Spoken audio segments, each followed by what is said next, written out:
दोस्तों न्यूनतम पेंशन को लेके जो आरटीआई का जवाब आया हुआ है उसको मैं थोड़ा डिटेल में आपको दिखाने वाला हूँ। स्पेशली मैं हिंदी में दिखाने वाला हूँ।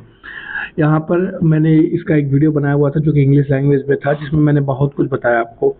हाल फिलहाल में आप देख रहे होंगे तमाम जो है जो संस्थाएं हैं वो लगातार जो है संस्थाएं हो गए, विभिन्न प्रकार के फेक न्यूज़ हो गया, विभिन्न प्रकार के आर्टिकल्स हो गए, यूट्यूब पे वीडियोस हो गए, लगातार जो है ईपीएफ 95 पेंशन को लेके आ रही हैं।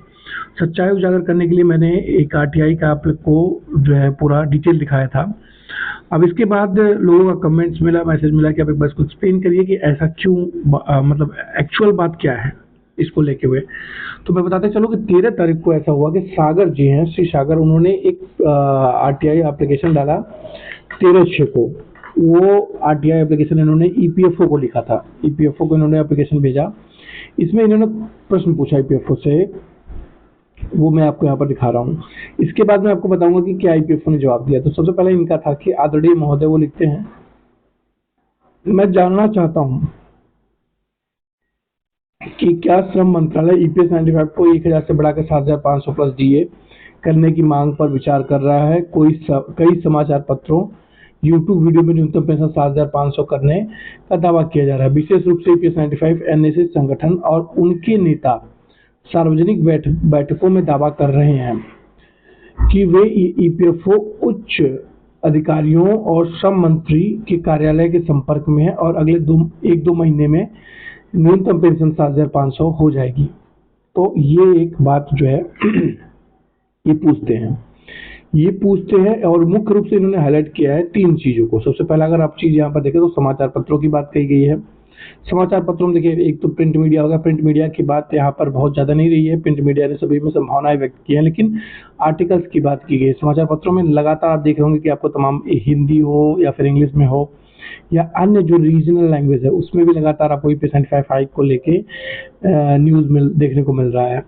और यूट्यूब वीडियो, इसका तो किसी से छुपा नहीं, यूट्यूब पे इतने ज़्यादा फर्जी वीडियोस बन रहे हैं आज के समय में ईपीएफ 95 को लेके, जिसकी हम समझते हैं कि गणना नहीं करना संभव नहीं है। इस समय लगातार ये चीज़ हो रहा है।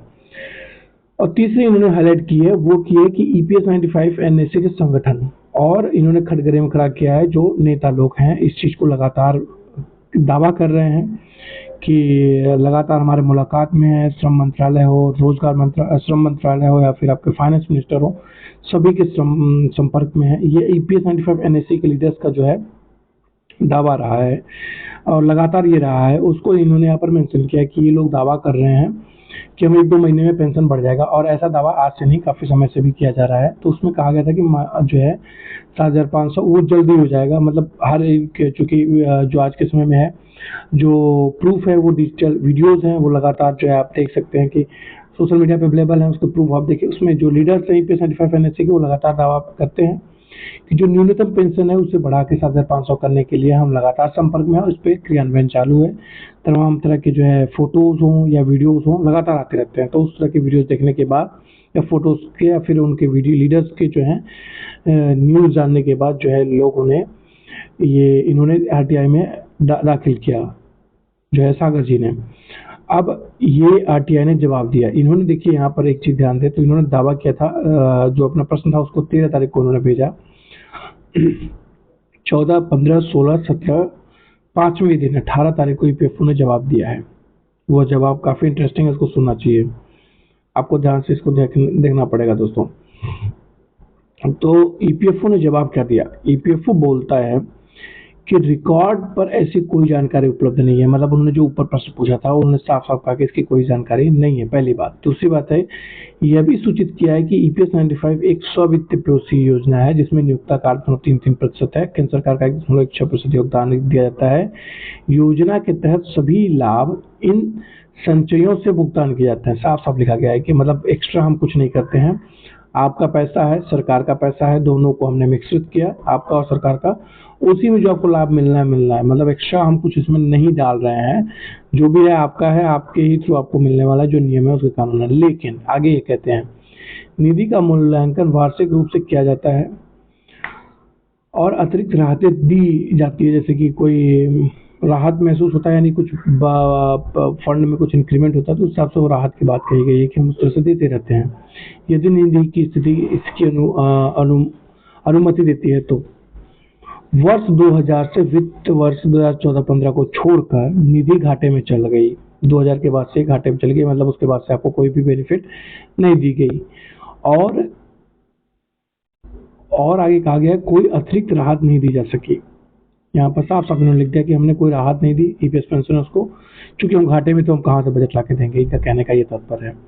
वो आगे लिखते हैं, ईपीएफओ लिखता है, इसके बावजूद केंद्र सरकार ने व्यापक मांग को देखते हुए न्यूनतम पेंशन को 1000 रुपये प्रति माह तक बढ़ाया था। चूंकि लगातार डिमांड था तो उसको बढ़ा के 1000 रुपये कर दिया गया। और इसके बावजूद भी इसमें योजना में कोई प्रावधान नहीं था, उसके बावजूद ने इन्होंने ये किया। ईपीएफओ कहना चाहता है कि मैंने इसके बावजूद भी ये सुविधाएं दी हैं। लेकिन यहाँ पर देखिए कि ईपीएफओ के दावे में अगर आप देखें कहीं किसी संगठन या संस्था की कोई बात नहीं कही गई है, ना ही एनएससी की बात कही गई है। जो प्रश्न पूछा गया था उसमें है, पूछा गया था, लेकिन जो ईपीएफओ ने जवाब दिया है उसमें अभी तक ऐसा कोई मेंशन नहीं किया। उन्होंने स्कीम के बारे में बताया और जो ऊपर जो प्रश्न है उसका जवाब इन्होंने एक शब्द में दिया है। यानी यहाँ पर इन्होंने सबसे पहला अगर लाइन आप देखते हैं तो रिकॉर्ड में ऐसी कोई जानकारी उपलब्ध नहीं है। ये जानकारी इन्होंने दी है कि हमारे पास कोई डेटा ही नहीं है जो आप क्लेम कर रहे हैं, ईपीएफओ जो क्लेम, एनएससी जो क्लेम कर रहा है। आगे ये है, निष्कर्ष में कहा गया दोस्तों कि ईपीएफ न्यूनतम पेंशन बढ़ने के संबंध में स्थिति स्पष्ट नहीं है और ईपीएफओ के द्वारा अब कोई आधिकारिक जानकारी नहीं दी गई है। यदि आपको कोई नवीन जानकारी मिलती है तो कृपया हमें सूचित करें। साफ साफ कहना है, ये दावा है। तो यहाँ से आपको जो है बहुत कुछ देखने को मिल गया और बहुत कुछ मैं समझता हूँ स्पष्ट हो गया ईपीएस 95 के वर्तमान स्थिति को लेके।